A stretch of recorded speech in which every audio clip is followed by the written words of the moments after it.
Walang pasok ng April 1, April 9, April 17, 18 at 19. Yan yung mga holidays ngayong April 2025.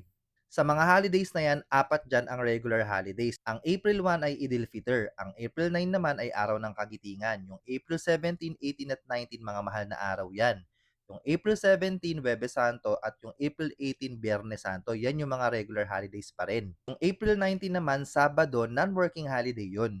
'Pag regular holidays, puwedeng-puwedeng hindi pumasok pero hindi kayo makakaltasan sa sahod. Pero kung kailangan niyong pumasok ng regular holidays, double pay kayo. Kaya sa mga nagtatrabahong papasok ng April 1, April 9, April 17 at 18, double pay dapat kayo. Yung April 19 naman, special non-working holiday lang yan. Ibig sabihin, hindi yun double pay. Para naman sa mga estudyante, walang pasok ng April 1 at April 9 sa buong Pilipinas sa lahat ng antas. Kung may lalakarin naman kayo sa mga regular holidays na yan, huwag nyo munang ituloy kasi sarado ang halos lahat ng mga opisina ng gobyerno. Inuulit ko, 5 ang holiday natin ngayong April 2025. Ang April 1, April 9, 17, 18 at 19. Apat dyan ang regular holidays tapos yung 19 ang special non-working holiday. Okay?